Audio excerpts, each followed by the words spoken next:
Este programa é livre para todos os públicos.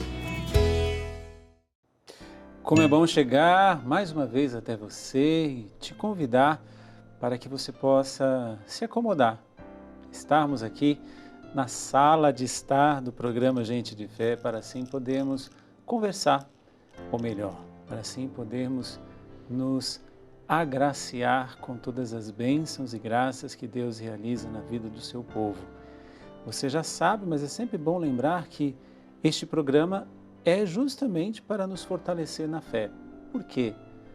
Não é apenas um testemunho de conversão de alguém que estava vivendo uma situação e Deus chamou isso. Não. É justamente para nos dizer e nos mostrar que Deus não nos prometeu uma vida tranquila, mas nos prometeu que estaria conosco até o fim dos tempos. E isso é muito provado em todas as pessoas que por aqui passam. Quem sabe você também um dia não estará aqui também. Esses dias, apenas só uma partilha, eu recebi um testemunho de um casal de irmãos nossos. Aqui mando meu beijo para a Nilza e para o Giba, que estão na Missão Canção Nova de Portugal. E eles disseram que este programa Gente de Fé, graças a Deus, já de muito tempo, é muito assistido. Quem sabe um dia nós não teremos os nossos irmãos portugueses também aqui no programa Gente de Fé. Então a você, meu irmão de Brasil e além Brasil, bem-vindo em mais um programa Gente de Fé. E hoje, com muita alegria, quero receber a Paula, que está aqui, que vai dar o seu testemunho, que vai nos contar um pouquinho da sua história, que vai nos dizer por que ela foi convidada para dizer que é gente de fé. Bem-vinda, Paula. Obrigada, Padre. Estou muito feliz de receber esse convite, poder falar um pouquinho, né, da minha caminhada, dos meus dias. Mas antes de nós entrarmos propriamente no que você vai nos contar, quem é você? De onde você vem? O que você faz? Me conte um pouquinho. Se apresente. Sim. Bom, eu tenho 41 anos, sou casada, mãe do João Batista e da Amanda Iris. A Amanda tem 21 anos, o João tem 10 anos. Sou enfermeira, filha de José e da Dona Iris. Tá? Então a Iris neta é para homenagear a Iris vó. Exatamente, foi uma homenagem, né? E o João também foi uma homenagem ao avô paterno, né? Que já faleceu. Nem eu tive a oportunidade de conhecê-lo, mas senti a vontade, né, o desejo de homenagear o meu sogro. Né? Então meu filho é João Batista Neto. Sou esposa do Irineu, né? Somos católicos desde berço, né? A minha família é católica, a família dele também. Hoje você traz aí uma história familiar. Nós estamos falando da sua história, da sua raiz, né? O que você tem para nos dizer sobre a sua história? Porque você disse que você vem de uma família católica, sim, né? Sim. Mas que houveram algumas situações que esse catolicismo não foi assim tão bem vivido por todos os membros. O que aconteceu? Bom, vou contar desde a minha vinda ao mundo, né? Isso. A concepção. Bom, meus pais eram casados, né, da Igreja Católica, frequentavam, tinham acabado de ter tido um casal de gêmeas, né, que são minhas irmãs, a Suzana e a Soraya. Nós temos de diferença 10 meses e 23 dias, né? Então, entre elas e você. Exatamente. Então, por um período, nós ficamos com a mesma idade. E eu vim no momento pós aquele resguardo, né? Sim. Então, minha mãe ficou surpresa com a minha vinda. Porque o desejo dela era ter um casal, filhas gêmeas, e aí eu vim com uma terceira, praticamente trigêmeas, né, as filhas. E só que meu pai não teve uma boa aceitação, né? Talvez já pelas circunstâncias que estava o casamento, ele teve uma mudança muito grande. Ele que tinha esse desejo de ser pai, de constituir uma família. Minha mãe até dizia, olha, vamos dar mais um tempo para ter filhos. E mesmo assim, né, ela aceitou, né? Família, ela disse sim para Deus no sacramento do matrimônio, então ela dá sim à vida, né? E assim aconteceu a gestação. Durante a gestação, até foi cogitado né, de interromper a gestação, porque ela tinha acabado de ter um casal de gêmeos, né? E aqui toda aquela complicação, aquela problemática na década de final de 70 para 80, né? Ela ficou grávida em 1979 de mim. Ela ficou grávida com dois meses? Dois meses, mais ou menos, né? As minhas irmãs eram, assim, praticamente recém-nascidas, né? E a gravidez até percorreu tudo bem, né? Com a questão da saúde, sem nenhuma complicação, tudo. E meu pai era policial militar na época. Até minha mãe iniciou um acompanhamento do pré-natal dentro do hospital da Polícia Militar. E até foi cogitado pela equipe, né, que seria melhor fazer essa interrupção da gestação, que ela poderia morrer, que a gravidez poderia não dar continuidade. Ela falou, olha, eu disse sim à vida e eu vou até o fim. Se eu tiver que descansar, se for da vontade de Deus, então vai ser pela mão dele, né, pela vontade dele, não pela dos homens. E ela deu continuidade à gestação. E durante essa gestação, meu pai talvez já tinha dentro dele essa questão, né, da agressividade, enfim, assim, um outro lado que talvez ela não tinha conhecido até aquele momento, né? Então, assim, durante a gestação ele agrediu fisicamente, verbalmente. Foi uma gestação em termos de matrimônio, né? Homem e mulher, pai e mãe, muito conturbada, né? Na primeira gestação, nada disso tinha acontecido. Não. Mas por causa do pouco espaço, né, de tempo entre uma gestação e outra, que o seu pai veio a se perder um pouquinho. Até assim, ao longo depois da idade, eu comecei a até poder um pouco compreender, né? Ele trabalhava no DOPS, né? Depois passou para a Polícia Militar, propriamente dito, ficou na época na rota, então era talvez as coisas que ele vivia na rua, ele trazia para dentro de casa, e talvez essa questão, né, de repente nós éramos 2, agora nós vamos ser 5, então talvez isso para ele teve essa dificuldade. E aí teve a questão das traições, ele começou a se envolver com outras mulheres durante durante o casamento, né? Até muitas vezes minha mãe fez vista grossa, tentou, puxa, nós somos casados, que ele me tratando bem, eu vou continuar pelos filhos, né? Enfim, e aí ela foi tentando, mas assim, cada vez mais ele se tornava mais agressivo, mais violento.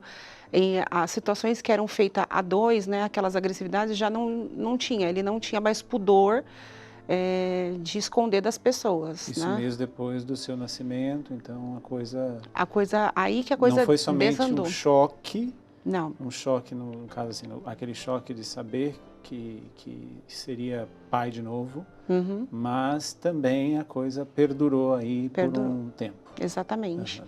E aí essas crises, né, agressivas dele, era a qualquer momento do dia, por qualquer motivo, mesmo que até insignificante ali, ele agredia verbalmente e fisicamente. E eu cresci vendo tudo aquilo ali, né? De uma forma assim, sem ter compreensão, né? Sim. Compreensão da situação, mas eu vi assim que não era certo, né, ter aquelas situações. Então teve situações que até eu intervi, eu entrei no meio.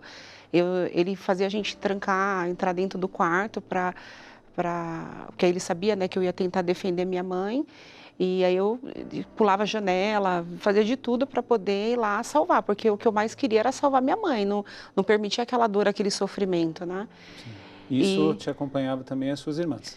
Minhas irmãs ficavam mais amedrontadas, elas se escondiam, né? Porque ela tinha medo dele bater, porque assim, ele chegou até a agredir elas, né? Teve até uma situação que um dia meu pai estava com dor de dente e ele pediu um copo com água e minha irmã entendeu uma caneca com leite e ele deu uma bufetada na cara dela, ela tinha uns 4 anos mais ou menos.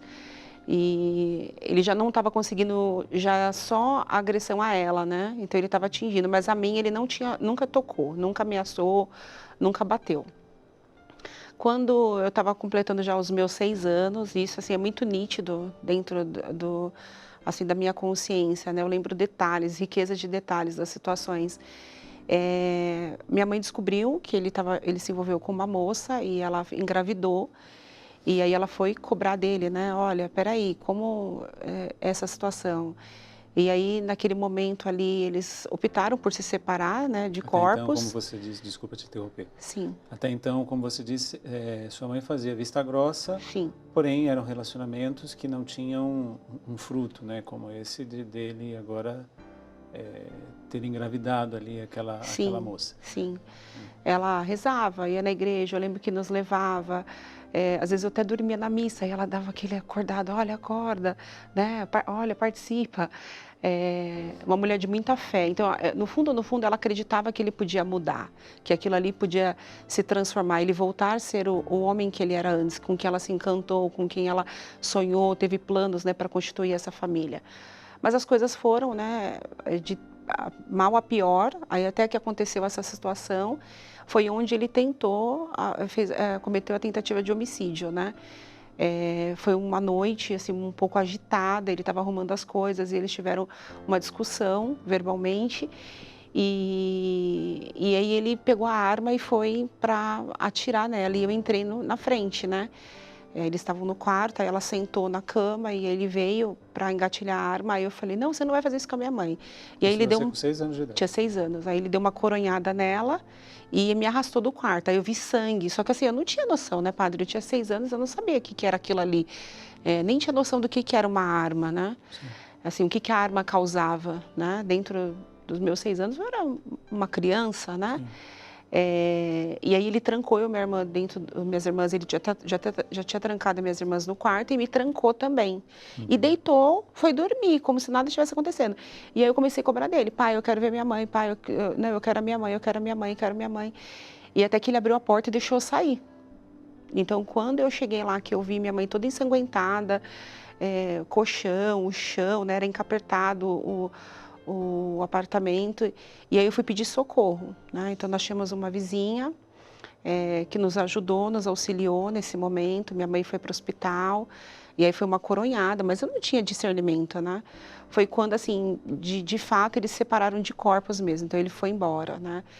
E até naquele momento ele disse que minha mãe teve uma discussão calorosa com o atual, né, relacionamento que ele estava tendo e elas se agrediram e foi ela que deu naquela época tinha uma trava de carro que parecia guarda-chuva, né? Sim. E colocava no carro. Ele falou que minha mãe se bateu, né, para acusá-lo, né? E por fim a coisa judicialmente não andou, né? Então eles se separaram. E a minha mãe foi seguir a vida dela, uma mulher muito guerreira, eu sempre falo, né? Tudo bem que quem sou eu para dizer isso, mas eu falo que minha mãe tem um lugarzinho no céu, né? Uma mulher de muita garra, de muita fé, destemida, né? Foi criar nós 3 sozinha. Lembro-me que, quando pequena, a gente estudava de manhã nós 3, né? E ela esperava chegar da escola, nos dava almoço, pedia para trocar o uniforme, a casa toda arrumadinha, fazia um lanche, pão com mortadela, uma garrafinha de café com leite, colocava a gente dentro do carro dela, ia para as favelas, né, para as comunidades fazer a venda de roupa, porque ela não tinha instrução, não tinha uma escolaridade. E Você é de onde? eu sou de São Bernardo. São Bernardo do Campo. Sim. Eu nasci em Diadema, né, mas sempre residi em São Bernardo. Uhum. E aí nós passamos a nossa fase, né, da infância. Claro, eu tive momentos de brincar, de passear, de ter convívio com os primos, mas assim, de segunda a sexta, a gente estava ali, labutando junto com a mãe. E eu sempre fui muito para frente. Então eu entrava nas casas, oferecia roupa, cobrava, ajudava ela, e minhas irmãs ficavam dentro do carro. Então eu até lembro assim que a gente brincava dentro do carro, estudava dentro do carro, brigavam dentro do carro, dormiam dentro do carro, né? E ela falou, não, Uma parte do tempo de vocês era no carro. Isso. E ela falava assim, não, minhas filhas estão aqui, aqui eu vou seguir com elas, elas são minhas. Então, eu carregarei elas até onde for preciso. E minha mãe era sacoleira, como chamam, né? Então, a gente ia até na Praça da Sé, na 25, comprar roupa ali naquela região mais populosa, né? As lojas. Sim. E aí eu acabava auxiliando ela, né? Teve aquele distanciamento do meu pai, né? Até porque Ele foi e ele não... Ele foi seguir um relacionamento com essa mulher. E Sim. até como durante esse relacionamento, essa mulher entrou lá no apartamento onde a gente morava, tentou cometer um homicídio contra a minha mãe, né? Ela invadiu o apartamento armada, sim. Ela entrou no apartamento, aí eu lembro que tinha 2 primos meus de Minas, que até nos ajudaram, né? E a vizinha, novamente, o anjo da guarda, eu falo, Dona Orminda, sempre esteve presente com a gente, né? Sempre nos ajudou. Dizia até pra gente, olha, meninas, tenham juízo, sejam meninas de Deus, olha o quanto sua mãe é guerreira, faz de tudo por vocês, tudo, né? E aconteceu isso daí. Então, assim, acabou que a gente teve essa separação, né? Minha mãe, até às vezes as minhas irmãs pediam, olha, eu tô com saudade do meu pai, então minha mãe levava a gente no trabalho, no quartel, né, para poder visitá-lo, mas tinha aquele esfriamento, né, talvez naquele momento meu pai não soube separar, né, a minha ex-mulher das minhas filhas, né, eu compreendo, perdoo, não tenho mágoa, nenhum ressentimento, mas foi difícil amadurecer, compreender tudo aquilo ali, né, então eu não entendia, todas as minhas primas tinham pai, mãe, tinha Dia dos Pais, né? E na escola sempre tinha aquelas atividades e eu não tinha um pai, né? Presente. Eu sabia que eu tinha um pai, que se chama José, mas ele não era presente na vida, né, da gente. Isso, infelizmente, é a realidade de tantas famílias, de tantas pessoas, porque justamente a gente sempre fala, e eu como padre atendo muitas pessoas, né? E as crianças, né, os filhos são os que mais vão sentir falta. Sim. Porque nós todos, né, todos nós precisamos dessas duas figuras, da figura masculina, representada pelo pai, da figura feminina, representada pela mãe.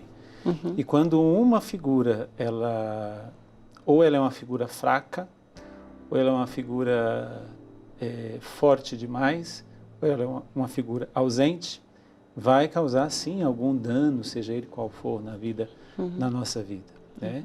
E então isso é uma situação muito, muito complexa, né? E que somente com muita oração, com muita cura interior, é que nós vamos chegar, né, digamos, naquilo que realmente nós precisamos, né?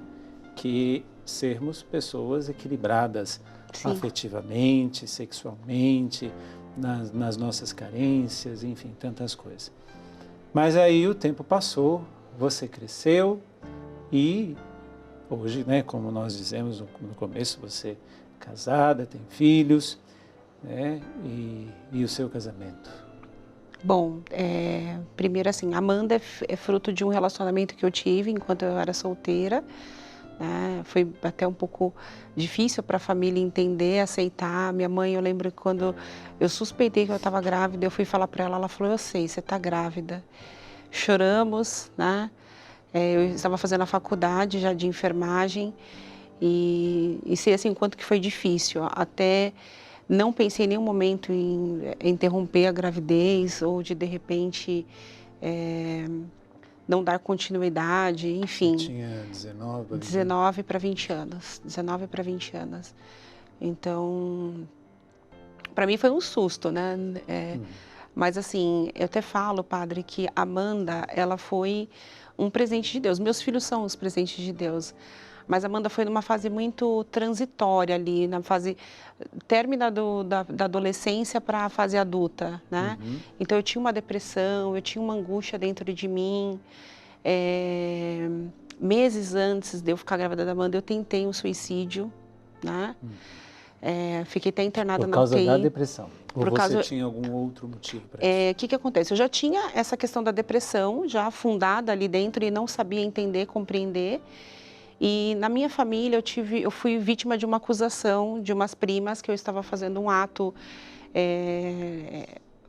ruim a minha família toda me julgou e eu não consegui me defender, né? Porque eu era filha da mãe separada, as pobrezinhas, as coitadinhas, que não tinha vez nem voz na família. E todo mundo me sentenciou. E naquele momento eu não tive maturidade. Eu tive, claro, o apoio da minha mãe. Minha mãe disse, Paula, isso aconteceu de fato, filha? Eu falei, não, mãe, não aconteceu. Então eu estou contigo até o fim, né? Só que assim, a família ficou acusando, né? Depois foi mostrado, foi comprovado que isso era tudo mentira, que foi uma acusação que aconteceu. Ou seja, desculpa. Uhum. Ou seja, além de vocês sofrerem todas as causas, né? Aliás, as consequências da separação dos pais, ainda o preconceito Sim, e o julgamento tinha. e tudo mais, inclusive com membros da própria família. Sim, com membros da própria família. E aí, padre, eu tive essa situação, eu só fui contar para minha mãe 15 anos depois, né? Eu não contei para ninguém. Foi no momento em que a minha avó de dia era ministra da igreja, uma pessoa extremamente católica, de uma mulher de muita fé, de muita garra. Ela até me julgou na época, sofri muito porque eu não consegui compreender. Eu falei, nossa, eu já nasci, né? Na minha concepção eu já fui julgada, já fui sentenciada. E mais uma vez eu tô sofrendo esse julgamento. Então eu não sou digna de estar aqui, né? Eu não preciso estar aqui. Eu acho que eu estou ocupando um espaço que não é meu aqui dentro. Eu estou a mais aqui. Sempre recebi esse amor, esse afeto assim, imenso e intenso da minha mãe. Por mais que Deus estivesse presente, sim, mais que você rezasse, mais sim. tudo, né? E aí até o médico na UTI na época perguntou o que aconteceu. Aí eu falei, olha, eu fiz isso. E aí ele falou assim, olha, eu vou te tratar. Eu falei, não conta para minha mãe não vai suportar. Ele falou, então eu vou te pedir um favor, que você nunca mais pense nisso e vou pedir para você fazer o acompanhamento. E até fiz o acompanhamento com psicóloga, tudo. E aí eu fiquei grávida da Amanda 3 meses depois. Então eu falo que assim, foi um suspiro da vida, né? Você já estava com esse Sim, eu já tinha esse Já tinha relacionamento.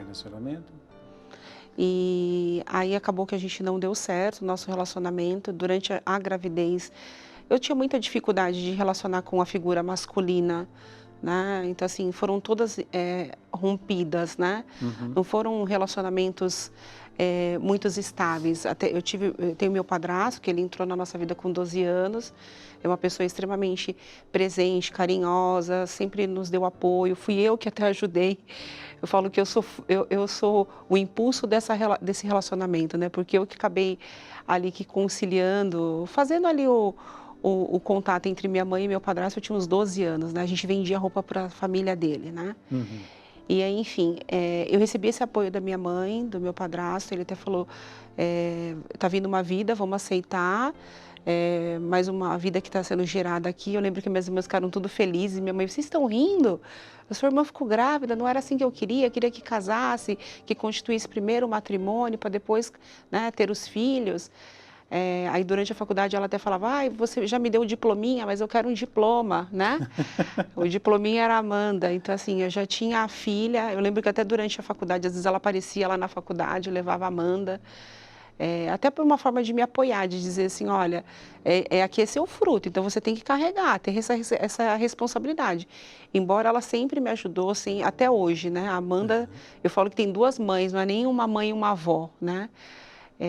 Porque ela sempre foi muito assim, presente, muito atuante, né, na criação. E aí eu me casei, comecei a me relacionar com meu marido em 2004, né? A Amanda já tinha 4 anos. Foi um relacionamento ainda um pouco às escondidas, porque eu falei para ele, eu preciso que você primeiro conquiste a minha família. Nós éramos vizinhos. Até, padre, quando eu nasci, a primeira pessoa que foi me visitar foi a minha sogra e meu marido. Minha sogra faleceu em 92, ela não teve presente aqui, né? Quando você nasceu? Sim, quando eu nasci, a primeira pessoa que foi me visitar foi meu marido, que tinha 5 anos, e a minha sogra. E ela disse que eu ia ser a nora dela. Ela falou... como é que é isso, minha gente? Como é que o mundo dá tanta volta? Nós éramos vizinhos, Entendi. Nós éramos vizinhos. Então ele já se apaixonou por você recém-nascida. Eu acho que sim, eu falo, nossas vidas, né, foram encontradas na saída da minha maternidade, né? É verdade. Cada um foi caminhar por um tempo sim, separado, depois se encontrar. nos encontramos. Mas aqui nós vamos dar um tempinho, Paula, porque assim, com as nossas idas e vindas, com os nossos encontros e desencontros, nós vamos percebendo os carinhos de Deus, né? Apesar de você ter vivido o que viveu e ainda tanta coisa que você ainda vai nos dizer no segundo bloco, mas este fato a gente termina esse primeiro bloco justamente falando, olha a ação de Deus na nossa vida para dizer assim, apesar de tudo, eu estou com você, né?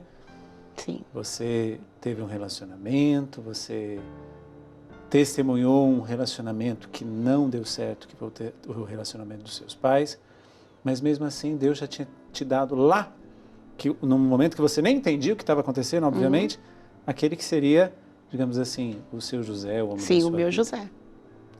Quais são, dentro dos encontros e desencontros da sua vida, onde é que estão as ações de Deus? Será que você tem sensibilidade para perceber isso? Mesmo em meio a tantos caos que nós podemos viver, mas com certeza Deus está ali, escrevendo, como diz o ditado, certo por linhas tortas. Faz agora, nesse intervalo rapidinho que nós vamos viver, uma retrospectiva do seu tempo de vida e tenta identificar, olha, ali Deus estava, olha, ali foi Deus, veja, se não fosse Deus eu não estaria aqui. Pensa um pouquinho nisso e daqui a pouco nós voltamos com mais o Gente de Fé, hoje, da Paula. Muito bom você chegar, se você está chegando agora. Muito bom que você retornou, se você foi ao banheiro, foi tomar uma água, pensando nas perguntas que eu deixei no primeiro bloco, quando eu questionei, dentro do que nós estamos ouvindo do testemunho da Paula, onde Deus tem escrito certo por linhas tortas na sua vida. Olha só, a Paula viveu um relacionamento, ela testemunhou um relacionamento que não deu certo, um relacionamento com a linguagem de hoje abusiva, né, entre os pais. Depois, ela, no auge de uma depressão por causa da juventude, toda aquela confusão que a gente vive, tentou suicídio, né, se sentia culpada por ter sido a última e tantas coisas de rejeição e tal. Engravida dentro de um relacionamento, não dá certo esse relacionamento e ela reencontra uma pessoa que hoje é o marido dela, o nome do seu marido? Irineu. É o marido dela, o Irineu, que foi visitá-la quando ela ainda estava na maternidade. Eu digo para o Irineu, com certeza o Irineu está nos assistindo. Irineu, você foi esperto, hein, Irineu? Você já deixou a sementinha lá no coração da menina, na maternidade, você com apenas 5 anos de idade. Mas aí, depois de alguns anos, vocês se reencontram, né? E nasce ali um sentimento pelo outro que levou vocês até o casamento. Sim. Ele me conheceu no dia que eu cheguei em casa da maternidade. Os pais dele já são falecidos, né? O meu sogro faleceu, meu marido tinha 1 ano e minha sogra faleceu, ele tinha 16 anos. Então ele acabou recebendo esse apoio da minha família, né? Da minha avó, né? A minha mãe, algumas tias davam aquele apoio, né? Para ele e para a irmã dele, que ficou só os dois no mundo. E nós mudamos, voltamos, porque por um certo momento nós somos vizinhos, depois mudamos de lá e retornamos na casa ao lado. Eu nunca imaginava que ele seria, né, o meu José, né, que nós iríamos constituir o sacramento do matrimônio, né, nos tornaríamos uma só carne. A gente começou a ter essa aproximação, sem nem segundas intenções alguma. Ele até via assim, ela é filha da dona Iris, né? Jamais neta da avó Didi, como ele chamava a minha avó. Não, ela pode ser minha prima, mas, né? E aí a gente começou a conversar, houve esse interesse, né? Aí até eu já tinha a Amanda, então eu disse para ele, olha, eu quero que você conquiste a minha filha como meu amigo, né? Não já como meu namorado, porque eu gostaria de dar certo. A minha vontade era de constituir a família. Minhas irmãs já estavam casadas, então eu falei, puxa, eu preciso, né, ter a minha família, né? Ter o meu José e eu ser a Maria dele. E também pensava por outro lado que assim, que eu gostaria de dar a Amanda, né, uma família também, ter um lar, né? E a gente começou a se relacionar. A princípio, a minha família, minha mãe, meu padrasto, no começo não foram a favor, né? Puxa, vocês são muito diferentes, né? Será que vai dar certo? Porque ele era um rapaz solteiro, morava sozinho, né? Assim, não tinha tanto comprometimento, né? Com relação, minha mãe, talvez ele goste de passear, tudo, enfim. E aí a gente começou a se relacionar. Com 1 ano e 6 meses nós nos casamos, né? Ele falou assim, que a primeira vez quando ele me viu assim como, puxa, ela é minha vizinha, e o coração bateu forte, ele falou que dentro dele ele sentiu assim, ela vai ser a mãe dos meus filhos, é com ela que eu vou casar. Mas ele falou, será que é coisa da minha cabeça? E nós tivemos esse namoro de 1 ano e 6 meses, nos casamos, a princípio só no civil, né? Até minha mãe falou, não, vocês têm que casar. Mas eu não tinha essa profundidade, esse conhecimento, essa fé que eu tenho hoje. Então, para mim, estava tudo bem, né? Na lei do homem, eu ter oficializado essa união e vamos seguir como a sociedade reza aí, né? Ter o casamento no civil e pronto. Infelizmente. Infelizmente, tinha ainda essa forma de pensar. E durante esse casamento, eu fiquei grávida em 2009, perdi, né, nessa primeira gestação. E em 2010 eu fiquei grávida novamente, né? Foi quando eu tive o João. O João também lutou para viver, teve algumas complicações pós-parto, mas é um menino muito de Deus. Eu falo que é um menino muito iluminado. Ele nasceu, eu falei, ele lutou para estar aqui. Então, assim, ele é de uma fé, de uma espiritualidade e maturidade, assim, eu fico admirada pelos meus filhos, em especial pelo João, pela luta que ele teve para viver. Então, trabalhando, estudando, já atuava como enfermeira, eu era gerente de enfermagem no hospital, uma vida muito ativa. Comecei a participar dentro da comunidade Missão Belém, até fui fazer um retiro de casais em 2007, muito descompromissada, mas eu sentia, eu falava assim, amor, a gente tem tudo, mas falta alguma coisa. E esse faltar, a gente não consegue entender se é substancial, se é algo que é palpável, né? Alguma coisa nos faltava. E a gente tinha um pouco de dificuldade de se relacionar, porque ele não teve um pai presente, também teve os 2 relacionamentos interrompidos, né? A mãe e o pai, mortes muito precoces, né? Sim. De uma forma muito... hoje estava aqui e faleceu, né? E não está. Então a gente tinha essas divergências. E a gente queria entender o que estava nos faltando. Foi quando a gente recebeu um convite da Flávia e do Ed, que são anjos na fraternidade, na Missão Belém, na comunidade. E nós fomos assim, muito sem compromisso, né? Participamos, até depois acabamos não confirmando esse convite, nessa aceitação de estar atuando, de estar dentro da fraternidade, da comunidade. Participamos, mas vimos ali, já sentimos ali, opa, é aqui. Mas ainda não tinha aquela coisa assim, vamos, né? E agora, vamos dar esse passo?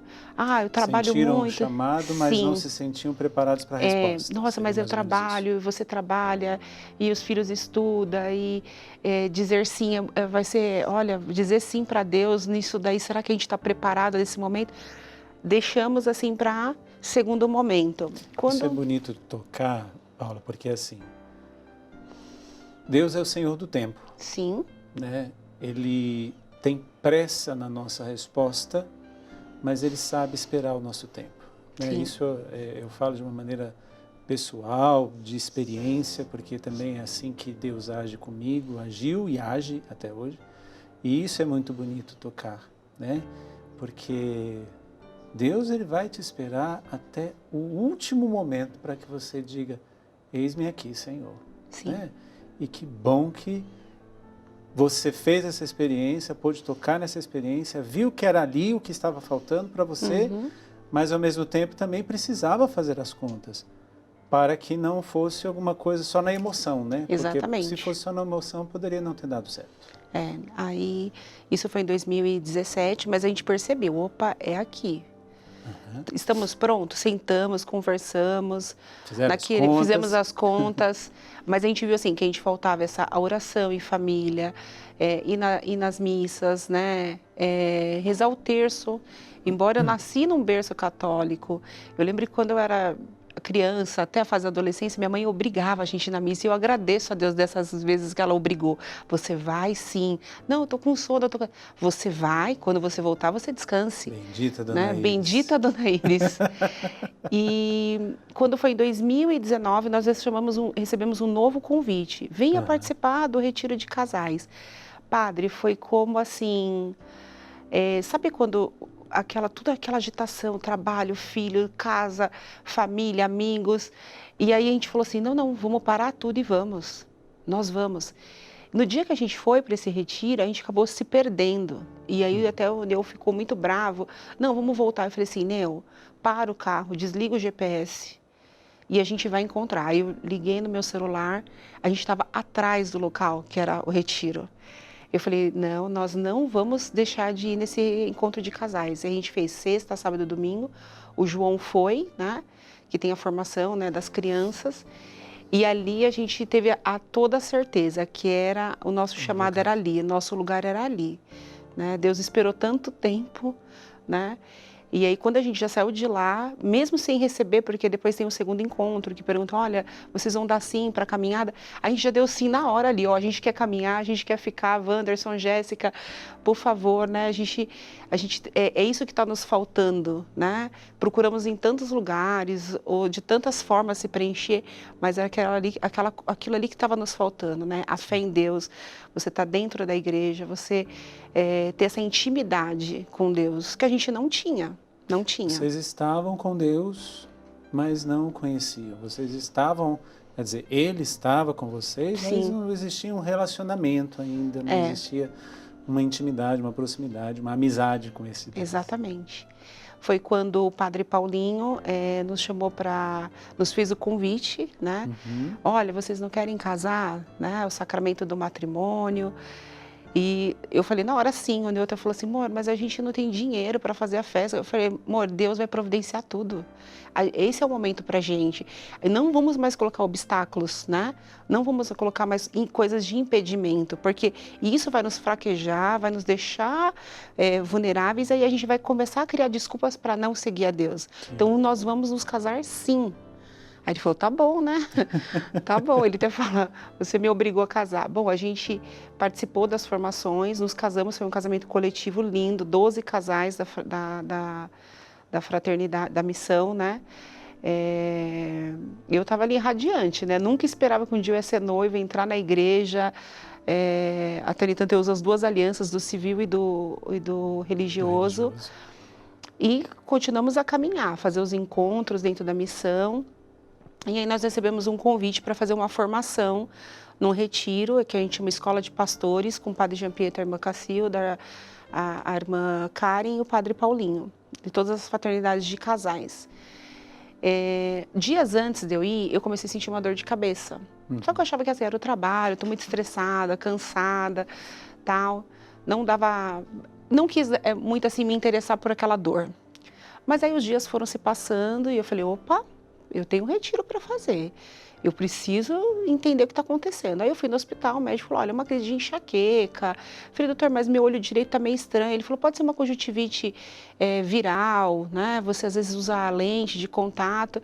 Então eu acabei assim, tomei um remedinho ali, ainda até pensei, puxa, com 39 anos agora eu vou ter enxaqueca.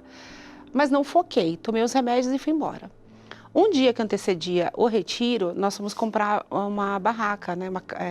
Porque meu filho queria acampar lá na Escola de Pastores, no Sítio das Mulheres, lá em Jarinu, né? Da Missão Belém. Então nós fomos comprar. Quando chegou lá, padre, as luzes do lugar começou a irritar os meus olhos. E eu comecei a sentir uma dor de cabeça súbita que eu nunca tinha sentido na vida. É como se estivesse saindo assim agulhas nas minhas lágrimas, né? Eu, como profissional da saúde, até falei, tem alguma coisa estranha, não é normal. Ainda até pensei assim, será que eu tô ficando doente? Não. Eu falei, não, é alguma coisa para me impedir de não ir no retiro, mas eu vou no retiro. Esse é o objetivo de estarmos aqui. Aí eu falei para meu marido, vou para o carro, termina de comprar aí as coisas, que eu não estava tendo intolerância, né, fotofobia, que fala, tolerância à luz. Fiquei dentro do carro, até levei o João. Aí o João, mãe, mas eu queria escolher a barraca. Eu falei, não, João, você vai ficar comigo, porque eu fiquei com medo de ficar sozinha no carro. Nossa. E fiquei lá. De lá nós fomos para o hospital. Chegamos no hospital, tomei uma medicação na veia, passou a dor. Falei, opa. Ou seja, não fizeram nada. Também nada para diagnosticar o que realmente o médico até falou, até perguntou, o que você faz, tal. Ele falou, estresse, pode ser uma crise de enxaqueca, procura se alimentar, diminuir o café. Então eu foquei nisso daí. Nosso objetivo era de estar nesse retiro, então eu não queria impedimentos, né? Entendi. Talvez até por isso que eu não fui me aprofundar dessa dor. Chegamos na sexta-feira lá, em Jarinu, já estava com dor de cabeça, chegamos com a Santa Missa. Então eu já foquei, falei, Senhor, tira essa dor de mim, afasta esse cálice de mim. Eu vim aqui, né, eu e minha família, para participar desse retiro, nos aumente a nossa fé, a minha coragem. Talvez ali Deus já estava me preparando em palavras. E eu lembro que durante a missa eu fiquei conversando muito com Deus. Aí meu marido falou, amor, você está bem? Eu falei, tô. Até tocou uma música que chama Convívio dos Eleitos. Né? Eu não sei cantar, mas é uma canção muito bonita que fala que a pessoa sonha em viver no céu, né? E aí eu pedi o céu naquele momento, falei, Senhor, assim, me traga o céu para mim, porque eu não estou entendendo essa dor, essa dificuldade de querer até conversar com as pessoas, ficar perto, a luz. Meu marido, amor, eu vou montar a barraca, você deita, amanhã vai ser um novo dia, vamos dormir, você e as crianças, né, nós 4 na barraca, e amanhã vai ser diferente, né? Talvez foi a luz, estava escuro, a estrada, você ficou forçando muito para olhar no GPS. Então eu falei, é verdade, é isso mesmo. Tomei um remedinho para dor e fui dormir, da enxaqueca. No outro dia, a dor mais súbita ainda, mais súbita. Até estava um dia de muito sol, um calor assim, escaldante mesmo. E eu lembro que durante a formação eu falei assim para o meu marido, minha mãe e meu padrasto também foram, só que eles foram de ônibus, a gente foi de carro. E eu peguei e falei assim, eu vou deitar na barraca, eu não estou aguentando, parece que a minha cabeça vai estourar. E aí, quando eu fui para a barraca, eu encontrei umas missionárias e pedi uma garrafa de gelo. E eu coloquei na cabeça e fiquei. Fiquei até domingo. Toda hora eu pedia para trocar a garrafa, eu ficava com a garrafa. Mas eu não entendi. Eu até falei, deve ser uma enxaqueca. A dor foi aumentando, foi aumentando, foi aumentando. Até que no domingo, durante a Santa Missa, a gente estava na Santa Missa, e eu falei para meu marido, eu não estou enxergando do lado direito. Aí ele, como assim? Aí eu peguei e falei, vira aqui para mim. Porque começou a escurecer e de repente tampou, ficou tudo preto. Eu falei, e eu não estou ouvindo do lado direito. E aí eu palpava assim meu rosto, sentia meio dormente. Eu falei, será que eu tive um AVC? E estava na missa. Aí meu marido falou, vamos embora? Eu falei, não, eu quero receber a Santa Eucaristia, vamos terminar a missa e nós vamos embora. Ele já tinha arrumado o carro na hora do almoço, né? Ele falou, amor, eu vou desmontar a barraca, deixa o carro mais para baixo, que eu tô vendo que você não tá bem. E eu lembro que todo mundo perguntava, por que você tá com essa garrafa na cabeça? Eu falei, porque eu tô com muita dor de cabeça. Mas não deixei de participar das formações. Fiquei o tempo todo lá com a garrafa e pedindo para Deus força, coragem, me dá fé, sabe? Eu não estou conseguindo compreender o que está acontecendo, mas me ajuda, Senhor, me dá força, porque eu quero terminar o retiro. Daí eu vim aqui para ouvir a Tua palavra, para me edificar mais como mulher, como a Tua serva. Então me ajuda. Padre, saímos de lá e aí eu muito serena, parece que aquele momento de aflição Deus preencheu, né? E saí de lá muito serena, pegamos o carro e aí eu falei para meu marido, não comenta com as crianças ainda, porque senão eles vão ficar assustados, vamos para casa. Fomos para casa e aquela dor, aquele mal-estar, nisso minha mãe já chegou de viagem, fomos para o hospital. Quando eu cheguei no hospital, o médico falou assim, olha, você perdeu a vista, você está com uma lesão neurológica, só que eu não sei te dizer o que é. Assim, falou muito objetivamente. E aí eu falei, como assim? Aí eu estava com óculos escuro, aí ele falou, olha, eu vou te encaminhar para o neurologista aqui no pronto-socorro não tem, tenta fazer um agendamento e tal. Deus tomou todas as suas providências naquele momento. Eu entrei no aplicativo do convênio e tinha naquele exato momento uma vaga, um horário com um neurologista em Santo André. Pegamos o carro e fomos para lá. Quando nós chegamos lá, expliquei para o médico tudo que tinha acontecido os 4 dias antes, tudo. Ele falou, olha, eu preciso que você vá imediatamente para o pronto-socorro, vou fazer uma carta, você precisa colher uma punção de líquor, aquela que colhe nas costas. Você tem alguma lesão neurológica, eu não sei ainda o concreto que é, mas assim, requer uma certa emergência para você ir para o hospital. Então, você quer que eu chame uma ambulância? Eu falei, não, eu vou de carro. E aí no caminho eu falei, fiquei cega. Eu falei, senhor, está nas tuas mãos, seja feita a tua vontade, né? O senhor é o dono da minha vida. Então, assim, eu sei que no momento que eu não puder andar, o senhor vai me carregar nos seus braços. E eu mantive todo o tempo essa serenidade, mesmo com todas essas situações, né? E sendo um profissional da saúde, entendendo que algo estava acontecendo, mas dentro de mim eu não tinha o compreendimento, assim, o quanto era. Enfim, cheguei no pronto-socorro, fizemos a tomografia e o médico disse que eu estava com uma suspeita de lúpus ou vasculite, que eu tinha que ir para a UTI. Nisso minha mãe chegou e ele disse, Paula, vamos levar você agora imediatamente para a UTI. Aí falou que podia ter um acompanhante. Eu falei para meu marido, vai para casa, tenta se trocar, vai conversar com as crianças e minha mãe fica aqui comigo.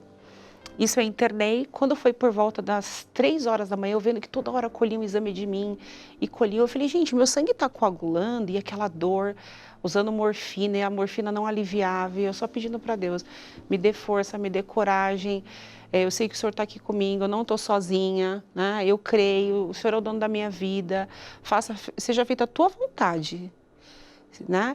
E até naquele momento ele falou, se eu tiver que morrer agora, Senhor, eu vou morrer em paz, eu não tenho mais medo de morrer, né?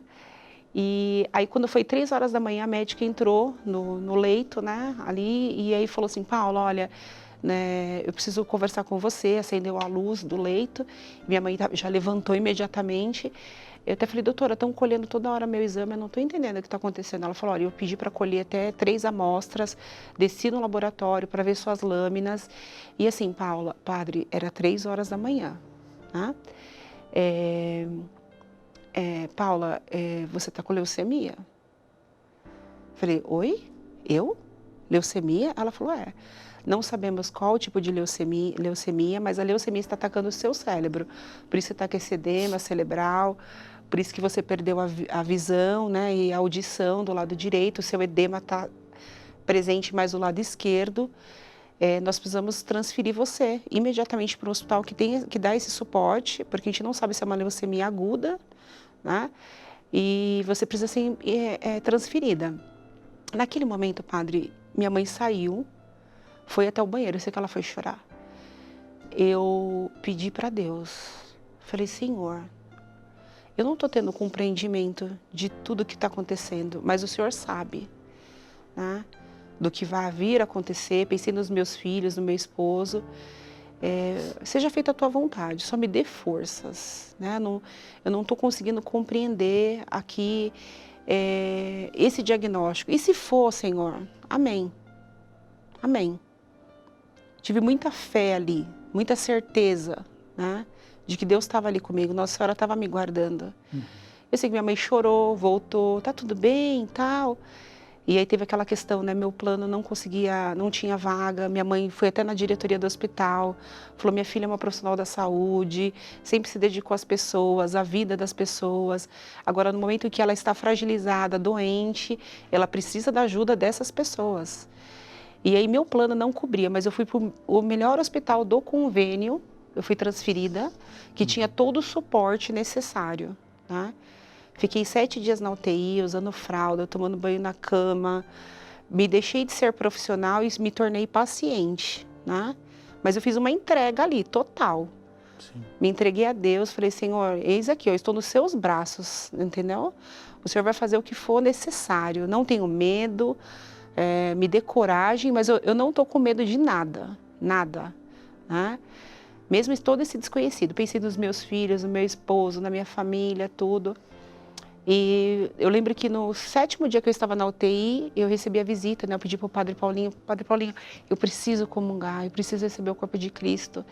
E ele me deu a graça do ministro Bruno ir lá, da Missão Belém, me acompanhar, me dar a Eucaristia.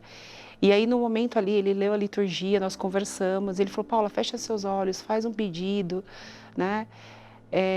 Eu não pedi para Deus me curar, eu só pedi assim, Deus, sabe o que eu gostaria agora? De ir para o quarto, poder ver o João, né? Sair desse leito de tantos, né?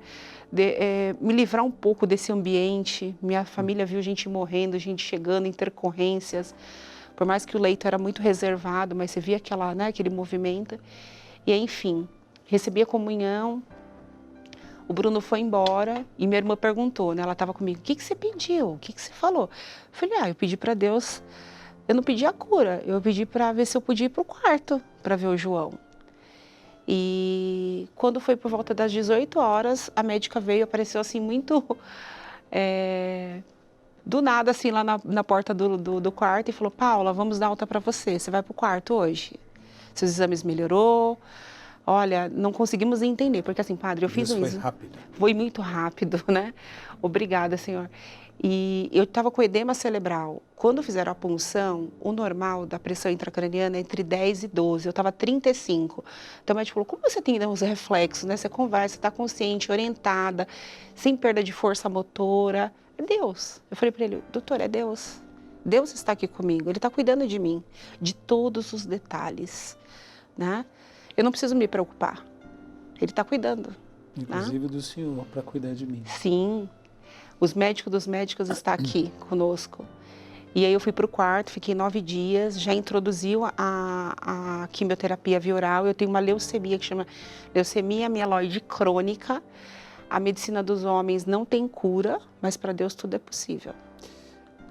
E trazendo tudo isso, até porque nós estamos caminhando para o término do programa, você ainda está em tratamento. Sim. Né? O tratamento ainda persiste. Mas eu tenho certeza que Deus já realizou o grande milagre. Sim. Né? Dentro de tudo aquilo que você foi dizendo, hoje você escuta, hoje você enxerga, né? 100%. Você foi recuperando tudo, graças a Deus.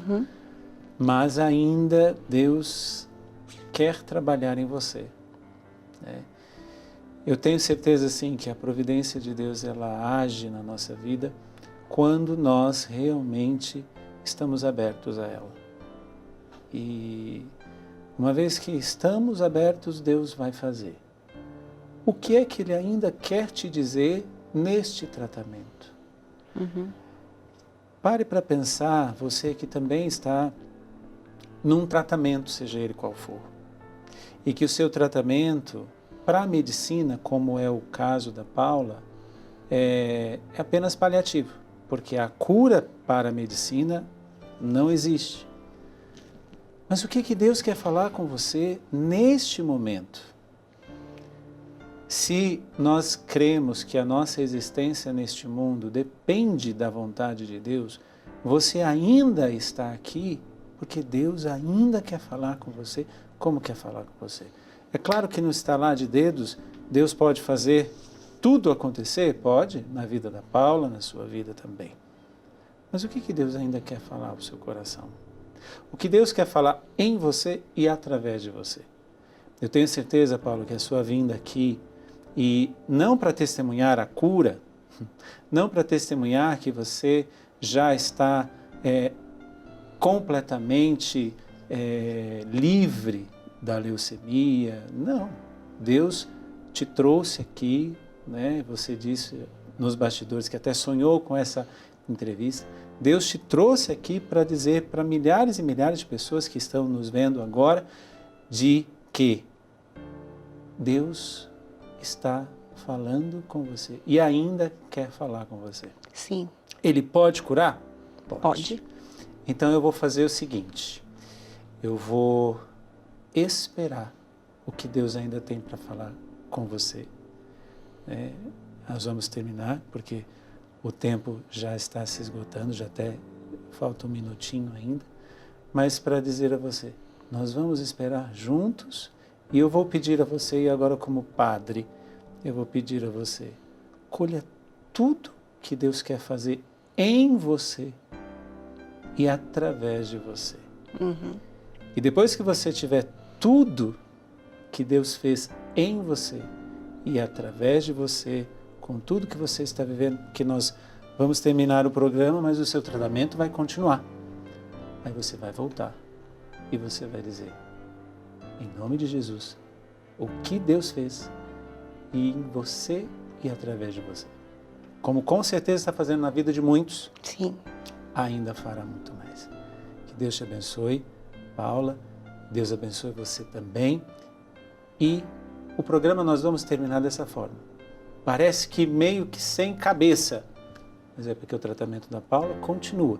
Para a medicina dos homens, não tem cura. Mas para Deus, nada é impossível.